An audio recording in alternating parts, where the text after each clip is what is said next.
جہاں دھند لگا چھانے کے باوجود وسیع لان پر لمبی لمبی گھاس، اس کے ساتھ ہوردوں پوشوں پر مشتمل جھاڑ جھنکار نظر آ رہے تھے۔ ایک بار جیسے ہی مجھے چند ثانیوں کے لیے قدم جمانے کی مہلت ملی، میرا داہنا گھٹنا تیزی سے حرکت میں آیا اور پوری قوت سے اس کے پیٹ کے نچلے حصے میں گھس گیا۔ فوراً ہی اس کی گرفت ختم ہو گئی اور وہ دونوں ہاتھوں سے اپنا پیٹ تھامے تکلیف سے کراہتا ہوا پیچھے الٹ گیا۔ میرے لیے وہ موقع غنیمت تھا۔ میں نے پھرتی سے جیب میں ہاتھ ڈالا تو دل دھک سے رہ گیا۔ اس مار دھاڑ میں پستول میری جیب سے کہیں گر چکا تھا۔ میں اپنی بدنصیبی کو دل ہی دل میں کوس کر رہ گیا۔ میں غیر مسلح ہو چکا تھا اور میرا حریف جسمانی اعتبار سے مجھ سے کہیں برتر تھا۔ مجھے لمحے بھر کے لیے خیال آیا کہ شاید وہ بھی غیر مسلح ہی تھا۔ اس کے پاس کسی قسم کا اسلحہ موجود ہوتا تو میرے اندر کودنے پر وہ مجھ پر حملہ آور ہونے کی بجائے اسلحہ کی زد پر مجھے للکار کر اپنا قیدی بنانے کی کوشش کرتا۔ اس وقت بازی پلٹ ضرور گئی تھی، لیکن میری ذات بھیانک خطرات سے محفوظ تھی۔ اندھیرے کے باعث میرا حریف ہرگز میرے حد و حال کا اندازہ نہیں لگا سکا تھا۔ اگر وہ ایٹو کا ہی نمک خوار تھا تو میرے نکل جانے پر اپنے آقا کو کسی نامعلوم آدمی کی مداخلت کی اطلاع دیتا اور ایٹو شاید اس مکان کو استعمال کرنا ترک کر دیتا۔ ہو سکتا تھا کہ فون نمبر کے بارے میں اپنی حکمت عملی ہی بدل لیتا اور اس کے سراغ کے سلسلے میں مجھے اثر نو محنت کرنا پڑتی، لیکن اسے بھول کر بھی مجھ پر شبہ نہ ہوتا۔ دوسری طرف اگر میرا حریف اپنی بے پناہ طاقت کے بل پر مجھے اپنا قیدی بنا لینے میں کامیاب ہو جاتا تو میرا انجام یقیناً عبرت ناک ہوتا۔ بعض پرس کے دوران میرے لیے اپنی شناخت چھپانی ناممکن ہوتی اور ایٹو اپنے ایک باغی ماتحت کے حق میں موت کا فیصلہ صادر کرنے میں ذرا بھی تردد نہ کرتا۔ یہ سارے خیالات ایک تیز رفتار فلم کی طرح پل بھر میں ذہن میں گھوم گئے، لیکن اس سے بیشتر کہ میں کوئی فیصلہ کرتا، میرا وحشی حریف اپنی تکلیف پر قابو پا کے میری طرف پلٹ چکا تھا۔ اس بار وہ براہ راست مجھ پر حملہ آور ہونے کی بجائے چند قدم دور رکا تھا، جیسے حملہ کرنے کے لیے میرے کسی کمزور پہلو کا متلاشی ہو۔ پھر اسی لمحے میں نے کسی گراری دار چاقو کے کھلنے کی آواز سنی اور میرے دل کی دھڑکنیں یک بیک تیز ہو گئیں۔ صورتحال اچانک ہی گھمبیر ہو گئی۔ اس کے ہاتھ میں دبے ہوئے چاقو کا پھل اس کے ہاتھ کی جنبش کے ساتھ کسی زاویے پر چمک اٹھتا اور وہ دانت پیس کر مغلظات بکتا میری طرف بڑھ رہا تھا۔ وہ طاقت کے گھمنڈ پر پر اعتماد تھا اور آخری وار کرنے سے پہلے بھبکیاں دے دے کر مجھے خوفزدہ کرنے کی کوشش کر رہا تھا اور میں آہستہ آہستہ پیچھے ہٹتا جا رہا تھا۔ یوں ہم دونوں کے درمیان چند قدم کا فاصلہ مسلسل برقرار تھا۔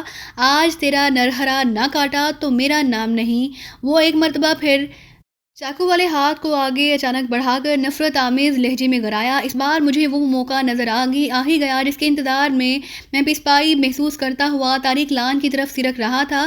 میں نے سرت سے اپنی جگہ چھوڑی اور اس پر جا پڑا۔ اسے میری پیش قدمی کا ذرا بھی توقع نہیں تھی، پھر بھی آخری لمحے پر اس نے میری زد سے نکلنے کی بہت کوشش کی، لیکن میں نے اپنی کلائی پر چاقو کے پھل کی چند خراشوں کی پرواہ کیے بغیر اس کی داہنی کلائی اپنی گرفت میں پوری قوت سے موڑنا شروع کر دی۔ اس کے لیے شاید وہ مقابلہ کھیل تھا، مگر میرے لیے زندگی اور موت کا مسئلہ تھا۔ اس کا چاقو والا داہنا ہاتھ نیچے تک جانے کے بعد میں نے ایک وحشیانہ جھٹکے کے ساتھ کلائی موڑنے میں شانے کے نیچے کمر سے زور لگا دیا اور وہ تکلیف سے کراہتا ہوا بے اختیار قدرے آگے جھک گیا۔ میں مسلسل اوپر ہی زور لگاتا رہا تاکہ داہنے شانے پر دباؤ میرے حریف کے لیے ناقابل برداشت ہو جائے اور وہ شانہ اکڑنے سے پہلے چاقو چھوڑ دے۔ خاموش مگر جان گسل زور آزمائی جاری رہی۔ اس نے 2 بار ٹانگوں پر لات مار کر میرا توازن بگاڑنے کی کوشش کی، مگر پھر جب تیسری بار اس نے بائیں ٹانگ چلائی تو میں نے ہاتھ چھوڑ کر اس کی داہنی ٹانگ لپک لی اور وہ حلق سے کریہا آوازیں نکالتا ہوا ڈھیر ہو گیا۔ گرتے ہوئے اس کے حلق سے غیر ارادی طور پر نکلنے والی او کی درد میں ڈوبی ہوئی آواز میرے لیے بہت فرحت بخش تھی۔